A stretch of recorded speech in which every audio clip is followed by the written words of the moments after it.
لا إله إلا الله محمد رسول الله عليه صلاة الله وآله والأحبة warahmatullahi wabarakatuh. Mari kita ikuti kajian kitab Nashai'ud Diniyah, di mana goresan-goresan tinta Habib Abdullah bin Alwi Al-Haddad yang sangat luar biasa tentang tasawuf. Mudah-mudahan Allah memberikan kefahaman kepada kita dan mampu mengamalkannya. Amin Allahumma amin. Al-Fatihah. Bismillahirrahmanirrahim. Alhamdulillahi rabbil alamin. Ar-Rahmanir Rahim. Maliki yaumiddin. Iyyaka na'budu wa iyyaka nasta'in. Ihdinas siratal mustaqim. Siratal ladzina an'amta 'alaihim ghairil maghdubi 'alaihim waladdallin. Rabbighfirli wa liwalidayya wa lil mu'minina amin.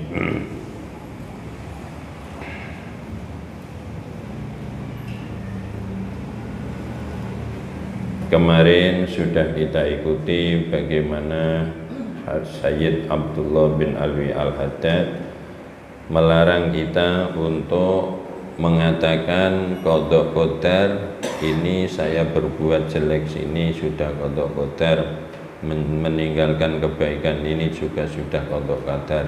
Tidak boleh mengatakan hal seperti itu. Fa idza sami'ta min ahadin minal muslimina hadhil hujjatas saqitata fazjurhu anha wa 'arifhu bi anna ismahu fil ihtijaji bil qada'i wal qadar ala tarkil awamiri wa fa'lil mahari wa fi'lil maharimi a'dhamu min ismihi ala nafsi tarkil wajib, ala nafsi tarki lil wajibi wal fi'li lil muharrami falyattaqillah. Sampai Habib Abdullah bin Alwi Haddad dawuh, kalau kamu mendengar ada seseorang dari umat Islam ini yang berhujjah dengan hujjah yang keliru, hujjah yang pasti akan terbantahkan, yaitu mengatakan saya dosa ini karena qadha qadar, saya tidak menjalankan kebaikan ini juga karena qadha qadar. Kalau kamu ketemu orang Islam yang bicara seperti itu, tinggal orang itu dan kasih pengertian bahwa ketahuilah ketika kamu menjalankan dosa itu bahaya. Ketika kamu tidak menjalankan amal wajib itu bahaya. Tapi kamu mengatakan saya berdosa karena qadha qadar, saya tidak menjalankan wajib karena qadha qadar, itu dosanya lebih besar daripada maksiat yang dilakukan dan lebih besar daripada meninggal kewajiban. Karena apa? Memang semua itu qadha qadar Allah, tapi Allah tidak pernah meridhoi perbuatan jelek, tidak pernah meridhoi meninggalkan yang wajib. Jadi qadha itu berbeda dengan ridho, berbeda dengan perintah.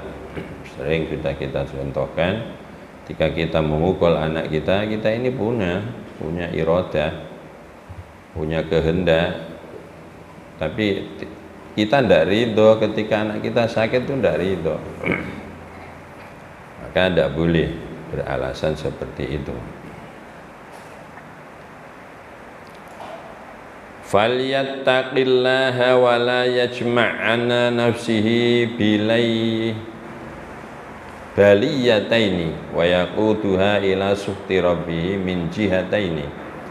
Wa amma dzikrul qada wal qadar wa tadhkiru bihi inda syada'idi wal balaya wal masaib fala ba'sa bihi wa huwa ihtijajun 'alan nafsi wa laysa ihtijajan laha li'annal 'abdal mubtala wal musaba idza 'alima annal mubtali lahu huwa rabbur rahim wa annahu bidzalikal bala siqa alaihil kitabu minallahi tahaqqaqa wa aiqana.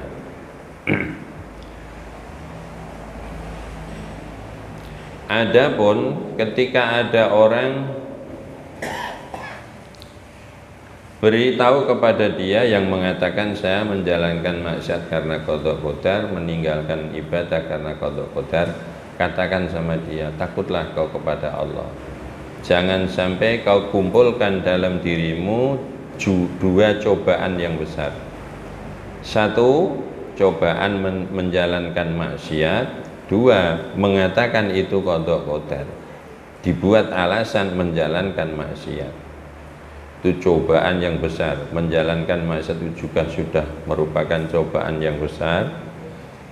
Berdalih dengan qada qadar saya menjalankan maksiat ini, itu juga cobaan yang besar lagi. Jadi jangan kau kumpulkan pada dirimu dua cobaan yang besar.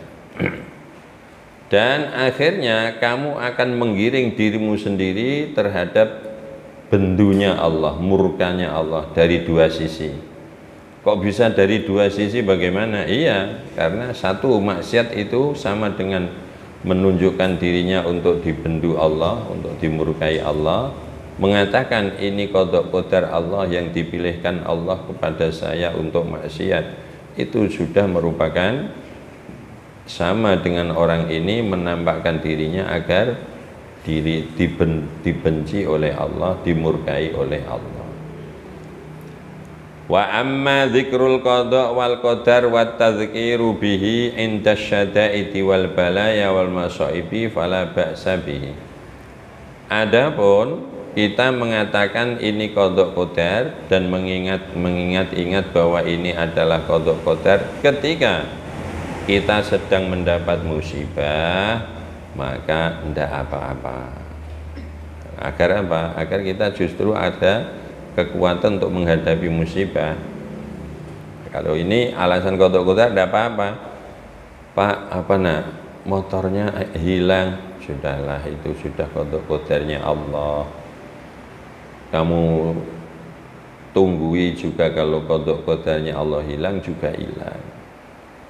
Dari pihak orang tuanya bersikap seperti itu. Jangan begini, anaknya menghilangkan motor, orang tuanya ngamuk, kamu ndak hati-hati begini, terus anaknya ngomong, Pak ini kan qada qadar. Nah, itu nanti dikeplak sama ayahnya. Karena kamu belum ada ikhtiar, hati-hati, ndak dikunci, ndak dititipkan di tempat penitipan. Ya. Maka kalau untuk mengatakan qada qadar itu untuk mengerem hati itu apa ya? Untuk apa? Untuk menenangkan hati. Untuk menenangkan hati ketika mendapat musibah, tidak apa-apa, boleh itu. Itu artinya berhujjah untuk melawan nafsu. Bukan berhujjah untuk memupuk keinginan nafsu. Kalau kita menjalankan maksiat kok berdalih qada qadar, justru memupuk keinginan nafsu. Tapi kalau mendapat musibah kemudian berhujjah, sudah ini memang qada qadar dari Allah. Ini hujjah untuk melawan nafsu. Itu tidak kalah bagus itu. Karena apa? Ketika mendapat musibah kemudian mengatakan ini qada qadar Allah. Li'annal abdal mubtala wal musaba idza alima annal mubtali lahu huwa rabbur rahim wa annahu bidzalikal bala siqa alaihil kitabu minallah tahaqqaqa wa aiqana anna fi dhimni dzalika lahu sholahan wa khairan katsira. Karena ketika seorang hamba mendapat musibah kemudian dia mampu mengatakan ini qada qadar Allah, itu akhirnya yang mendapat musibah tahu. Bagus itu. Karena dia akan tahu bahwa yang memberi cobaan kepada saya itu Allah. yang punya sifat kasih sayang. Jadi ketika saya dicoba seperti ini, artinya kita dikasih sayangi Allah. Cuma dengan cara ada cobaan itu. Sama ketika anak dijewer sama bapaknya karena tidak ngaji, itu adalah bentuk kasih sayang dari orang tua terhadap anak. Kok saya dijewer? Loh, biar kamu tahu kok bahwa sikapmu itu salah, dijewer sama bapaknya. Kita juga begitu, ketika mendapat musibah, kemudian ingat bahwa itu qada qadar Allah. Akhirnya kita tahu, oh berarti yang memasih cobaan ini Allah.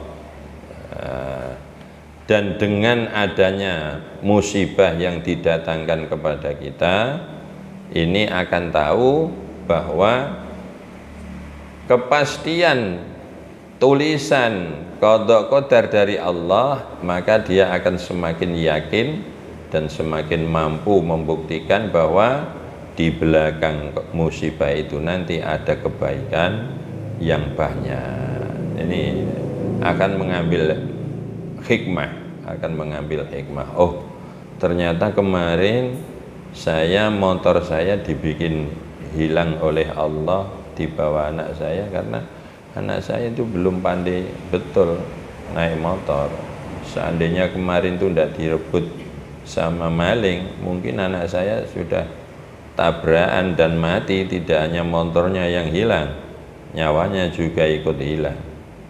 Oh kemarin saya ditipu orang gini. Oh ternyata aku menjadi tahu bahwa Allah menghendaki kebaikan di belakang cobaan itu. Kalau seandainya saya dagang kok laris terus, mungkin saya akan semakin jauh dari Allah, akan lupa akan masjid, lupa akan saudara, lupa akan orang tua kita. Karena perkembangan yang saya rasakan setelah dagangan saya laris, itu kok saya semakin jauh dari Allah. Nah, dia akan tahu, oh ternyata di situ ada hikmah besar ketika saya mendapat musibah dari Allah Subhanahu wa ta'ala. Nah, ketika sudah sampai pada titik hikmah, fayahmiluhul ilmu bidzalika 'alar ridha wat taslimi lillahil hakimil alim. Akhirnya ilmu yang datang kepada kita mampu menyerahkan urusan yang telah diberikan oleh Allah, musibah itu mampu menyerahkan urusan kepada ridho terhadap apa yang dikehendaki Allah dan pasrah terhadap Allah yang setiap menjalankan apa saja, membikin apa saja mesti ada hikmah yang besar. Nah ini, jadi kalau masalah qada qadar untuk menghadapi musibah itu betul-betul bagus itu. Karena manusia akan sadar, oh semua ada Allah di situ, semua yang menghendaki Allah. Tidak mungkin kalau Allah itu rahim kemudian memberi musibah saya dengan dasar kebencian, tidak mungkin. Pasti dengan dasar kasih saya sama. Kalau Bapak adalah orang yang bijaksana, tidak mungkin Bapak jewer saya karena benci kepada saya. Tapi jewernya Bapak terhadap saya pasti ada kasih sayang di balik itu. Akhirnya saya sungguh-sungguh, saya bisa belajar, saya tidak lagi meninggalkan sholat. Itu artinya ada musibah, di belakangnya ada hikmah yang besar. Maka di dalam manaqibnya si Abdul Qadir Al-Jilani, wa'lamu annal baliyata lam ta'til mu'mina lituhlikahu wa innama atatshu litakhtabirahu. Ketahuilah sesungguhnya bala musibah tidak akan datang kepada seorang muslim untuk menghancurkan umat Islam itu sendiri. Enggak. Kenapa umat Islam dibikin fakir? Agar tidak terlalu jauh meninggalkan Allah. Kenapa umat Islam dibikin sakit? Agar mengingat tentang nikmat-nikmat Allah yang telah diberikan dan mengingat tentang kesalahan-kesalahan yang dijalankan. Ya, maka saya sering matur, tidak ada umat Islam gagal, tidak ada umat Islam rugi, Tidak ada umat Islam tertipu, karena itu semuanya nanti ada balasannya. Kalau ada umat Islam gagal usaha, artinya kesuksesan yang tertunda, hanya tertunda saja. Kalau ada umat Islam ditipu orang, baik yang menipu orang kafir atau orang Islam sendiri, ketahuilah, tidak ada orang namanya ditipu. Itu hanya kesuksesan yang ditunda oleh Allah Subhanahu wa ta'ala. Wa innama atatzhu litakhtabirahu. Tapi datangnya musibah litakhtabirahu. Untuk mengetes umat Islam itu sendiri. Jadi tidak ada datangnya musibah untuk menghancurkan umat Islam, itu tidak ada, karena musibah dari Allah, dan pasti di belakangnya ada hikmah yang besar. Kalau toh seandainya ada umat Islam itu terlanjur hancur, anak ada musibah, itu biasanya diawali ada kesalahan besar yang dijalankan oleh umat Islam itu sendiri. Seperti peristiwa di Baghdad, pembantaian besar-besaran sampai Al-Quran itu ditaleni, kemudian dicancang di lehernya anjing, di lehernya celeng. Ternyata sebelum itu ada peristiwa besar, ulama-ulama ditangkap yang tidak mengatakan bahwa Quran itu makhluk, dibunuh. Dianggap Quran itu makhluk, seperti majalah, seperti buku-buku yang lain. Akhirnya Allah membuktikan apa yang diinginkan itu. Loh, Al-Quran kok bisa ditaleni, digulung di lehernya anjing, seolah-olah Allah kan gini, ini yang kamu inginkan. Jadi Al-Quran itu tidak ada nilainya, ini seperti ini di leher anjing. Karena itu banyak musibah seperti itu. Contoh, bukannya kita sok suci atau bagaimana, tapi semua demi kebaikan kita. Kita terlalu lama meninggalkan masjid, tidak menutup kemungkinan satu saat Allah memberikan cobaan sehingga umat Islam tidak bisa datang ke masjid. Dan kemarin sudah diperingatkan oleh Allah dengan peristiwa corona, ya. Ada masjid disegel, ya. Terus ada yang datang, ini gimana menghina umat Islam, masjid disegel, begini. Malaikatnya tertawa, seolah-olah kamu itu pejuang. Dul, masjid itu tuh sudah terbuka 300 tahun, kamu tidak pernah masuk kok. Ada coro geger, seolah-olah kamu ini pejuang yang baru kenal dengan kepentingannya masjid, keistimewaan masjid. Masjid itu sudah terbuka 300 tahun, kamu tidak pernah datang kok. Tiba-tiba kamu seolah-olah ini penghinaan terhadap Islam. Coba. Jadi satu saat Allah kalau membuat cobaan yang lebih dahsyat lagi, nah kita baru tersadar, oh ini yang kamu inginkan, tidak ke masjid selamanya. Akhirnya disegel, ya. Atau mungkin, dan mudah-mudahan tidak terjadi, ada orang-orang dolim ketika melihat orang berjamaah ke masjid langsung ditembaki di tempat. Tidak mungkin loh, kok tidak mungkin. Palestina sudah gitu, kok tidak mungkin gimana? Afghanistan sudah gitu kok. Datang ke masjid ditembak, datang ke masjid ditembak. Jadi di setiap musibah datang, ini akan mengingatkan kita terhadap Allah Subhanahu wa ta'ala, dan semakin yakin tentang kebenaran ayat-ayat Al-Quran yang datang dari Allah Subhanahu wa ta'ala. Hatta tahaqqaqa wa ayqana anna fi dhimni dhalika lahu sholahan wa khairan katsira fayahmiluhul ilmu bidzalika ala ridha wa taslim lillahil hakimil alim.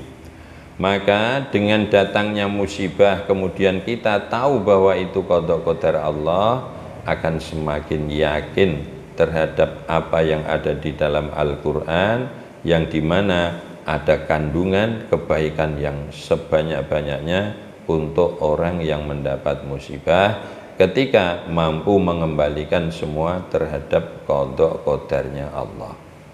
Akhirnya apa yang terjadi? Ridho mendapat musibah. Mulanya sampai diteruskan lagi tadi di kitab Manaqib, wa ma ahabbal balaa wat taladzudha bihi illa man arafal mubliya. Sampai dimentokkan lagi, la takhtarjal ban na'ma wa la taf'al balwa fa innan na'ma wasilatun ilaika bil qismah istajlabtaha amla wal balwa halatum bika wa in karihta fasallim lillahi fil kulli yaf'alu ma yasha. Ini sama, ini dawuhna Habib Abdullah bin Alwi Al-Haddad dengan dawuhna Syekh Abdul Qadir Al-Jilani.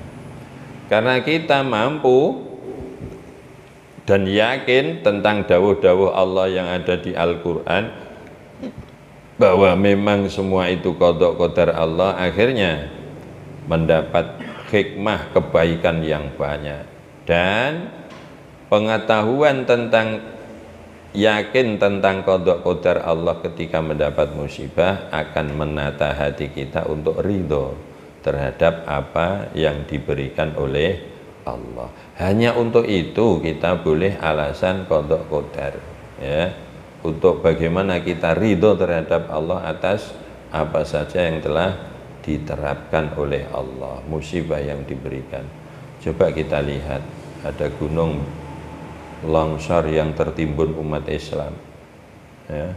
Di situ Allah punya keinginan agar yang tertimbun ini dosanya terampuni dan wafat dalam keadaan bersih dari dosa, daripada hidup dapat musibah agama lebihnya, tak sholat, tak puasa. Lebih baik tertimbun lebih awal, tidak akan semakin banyak dosa yang dilakukan. Semua apa saja itu ada kebaikan untuk umat Islam. Kalau sudah ridho dan semua diserahkan terhadap Allah Subhanahu wa Ta'ala, ini tujuan utama Allah mendatangkan musibah. Faqad wadoha wa tabayyana laka annal ihtijaja bil qadari indal amri wan nahyi mahdzurun wa madhmumun fahdharhu wa indal bala'i wal masaibi nafi'un. Sekarang sudah cetak itu apa? Jelas. Sekarang sudah jelas tersimpulkan bahwa berhujjah dengan qada qadar ketika meninggalkan perintah Allah dan menjalankan larangan Allah itu sesuatu yang dilarang dan perbuatan yang tercela, maka tinggalkan.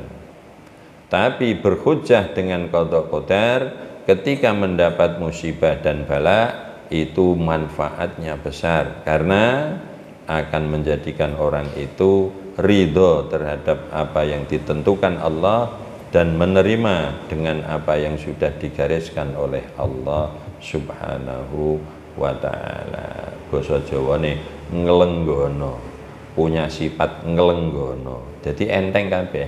Randidit nggih biasa, duwe ya biasa. Sakit nggih biasa, waras nggih biasa. Waras alhamdulillah, sakit sabare metu. Itu kalau sudah paham tentang hikmah antara musibah dan bala dan hikmah antara meninggalkan kebaikan dan menjalankan keburukan, itu jangan sekali-kali kita salah dalam menerapkan tentang qada qadar. Maulaya sholli wa sallim daiman abada ala habibika khairil khalqi kullihim huwal habibul ladzi turja syafa'atuhu likul lihaulim minal hawa limuqtahimi